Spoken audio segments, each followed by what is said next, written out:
My sister-in-law, who was like a sister to me, passed away.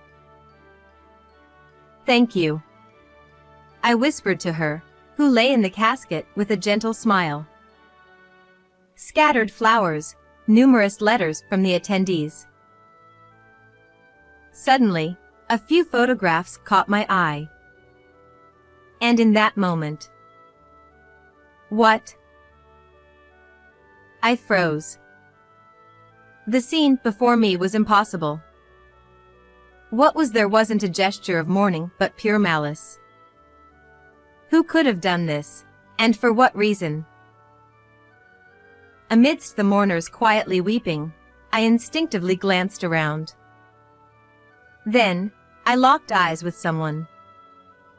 A person stood there, arms crossed, smirking. In that instant, something my sister-in-law once said flashed through my mind. If anything ever happens to me. Without thinking, I dashed out of the funeral hall. The story goes back a little further.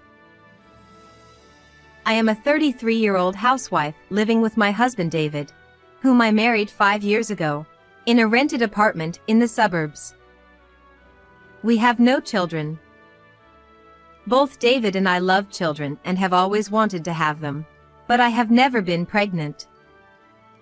Concerned, we went to a hospital for a consultation, but neither of us had any particular health issues. So, for now, we are simply waiting to conceive naturally. There are times when I feel down about it, but overall, my married life with David is quite fulfilling. Being with David, who has a calm and gentle nature, brings me peace, and taking care of the household for him is a joy for me as a housewife. On weekends, we often go shopping or take trips together. Just these things alone make me feel glad to have married David. But there is one more reason I feel this way. That reason is the presence of David's sister, Nancy. Nancy is 2 years older than I am, and we have been close since I got married, mainly because Nancy and I share the same hobby.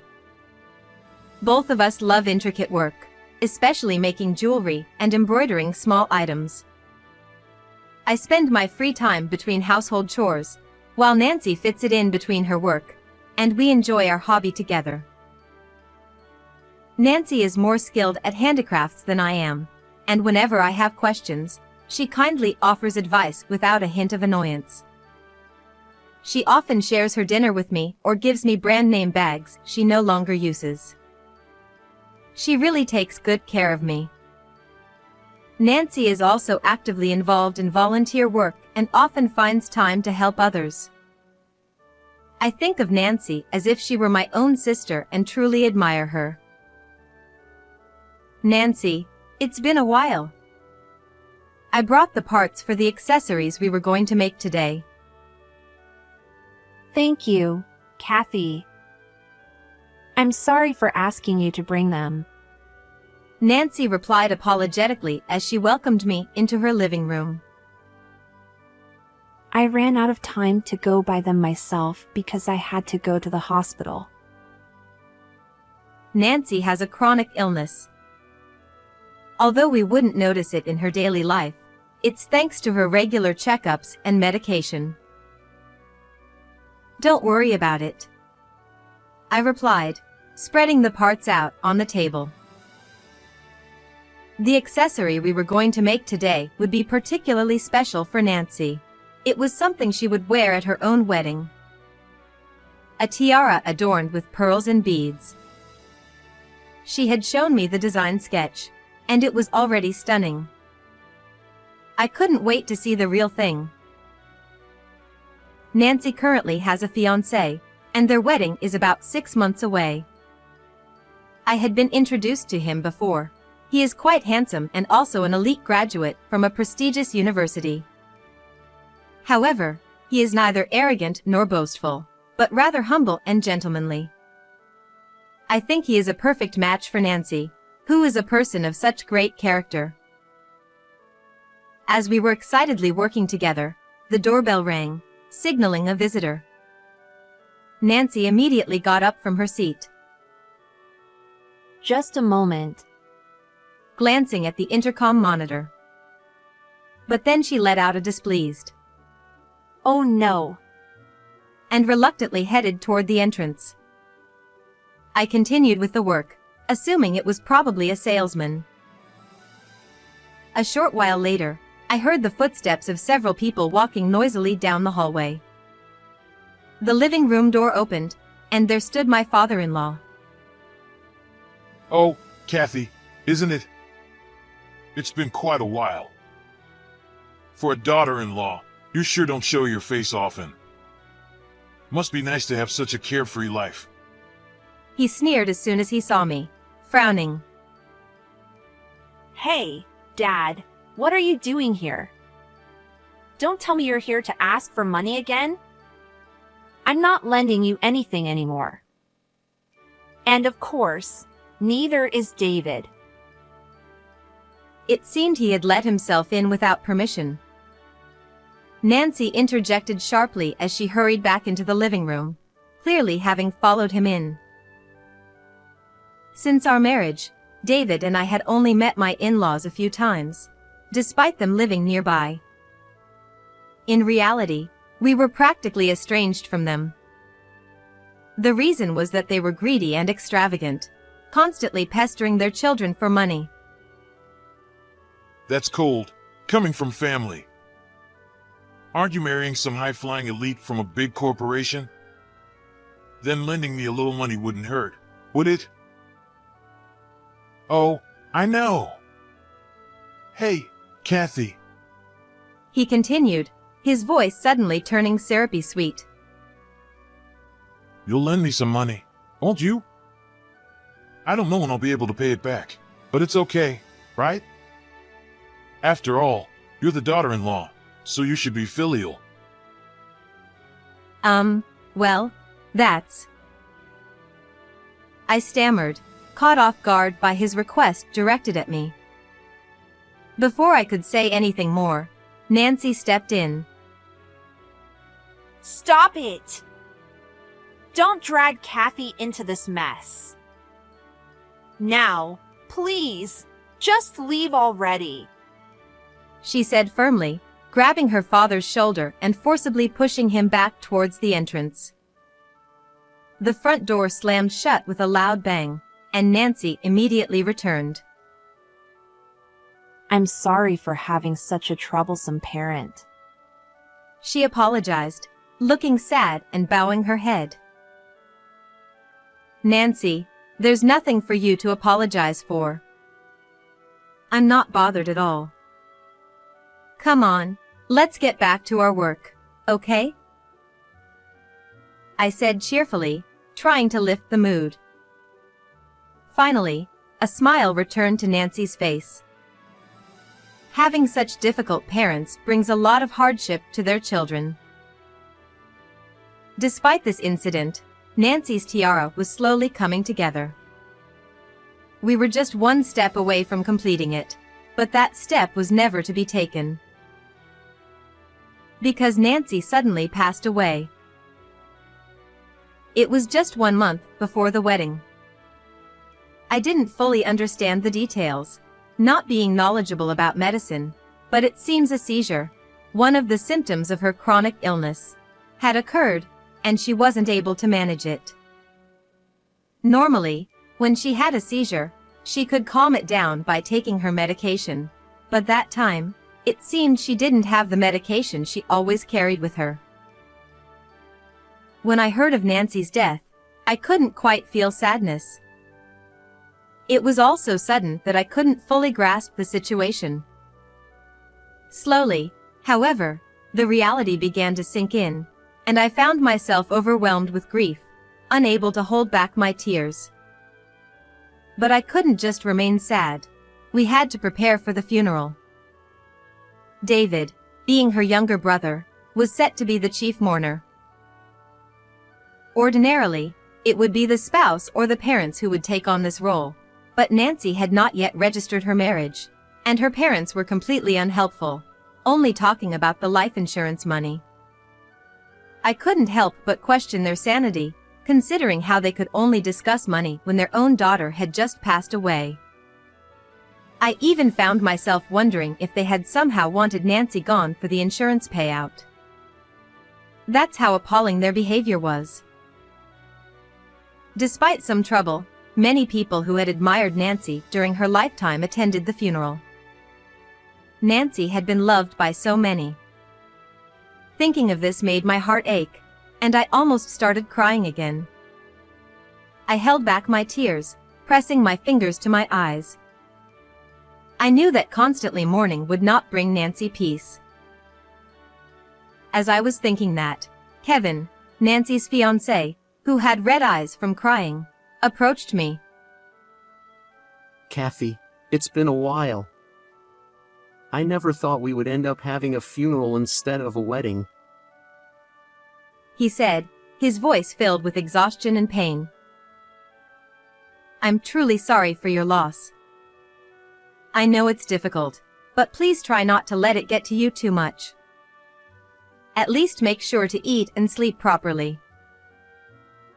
Kevin responded in a barely audible voice. Yes. And then collapsed into a nearby chair. Try not to let it get to you too much.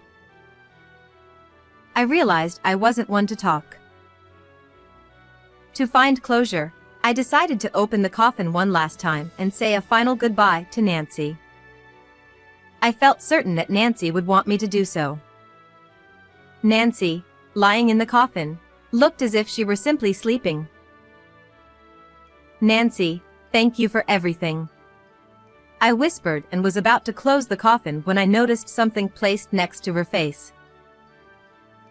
A photo?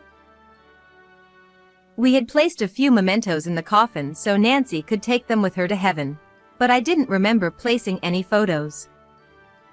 Curious, I discreetly picked it up. The moment I saw the photographs, I gasped in shock, letting out a small cry. Quickly, I covered my mouth. The pictures showed Kevin entering a hotel with a woman I didn't recognize.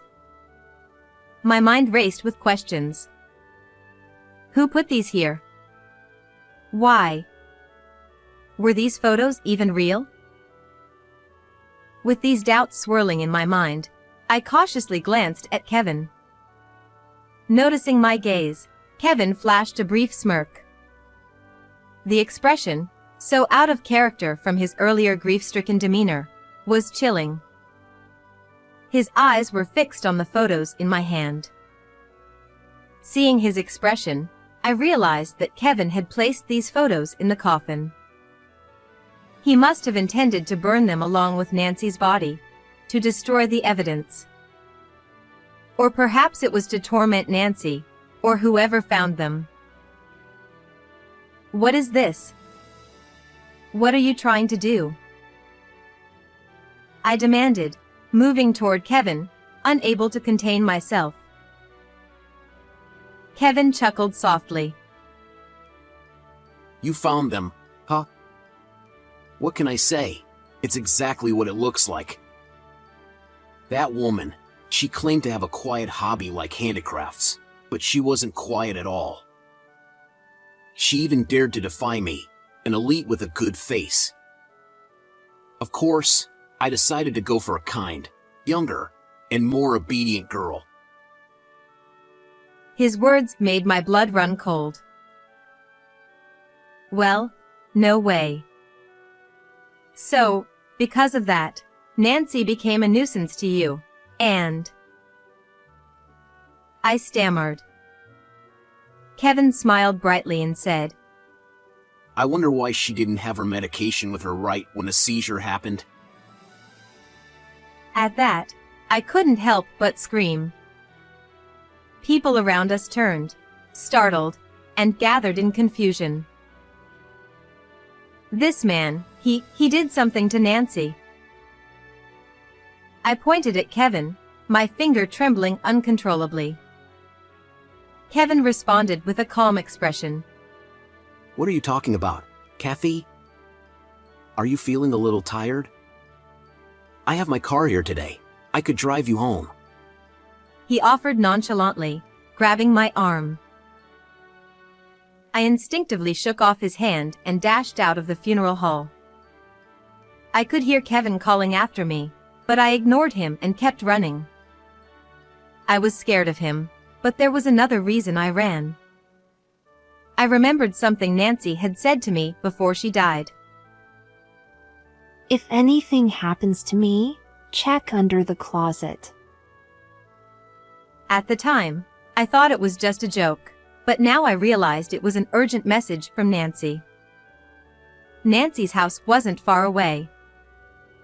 I grabbed my heels in my left hand to make it easier to run and dialed my phone with the other. I called the police. I couldn't let someone like him roam free. He needed to face the proper consequences. The police didn't sound particularly concerned, but they agreed to head to the funeral hall. I had to hurry too.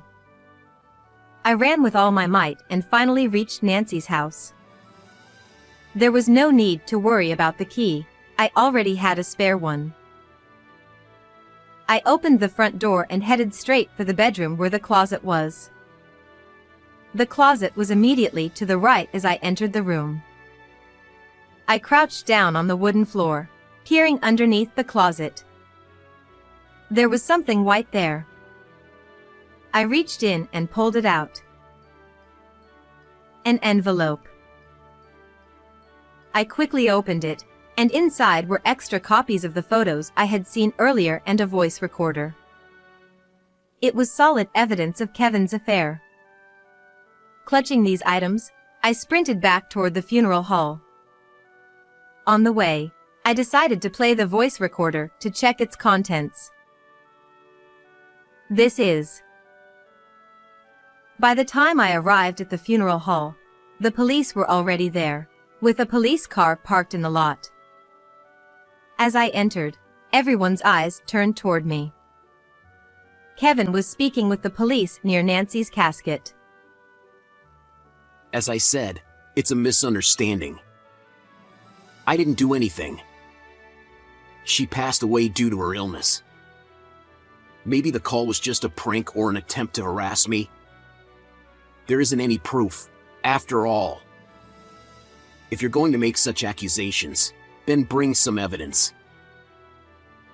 The police, appearing to believe Kevin's words, replied, Well, we only came because there was a call.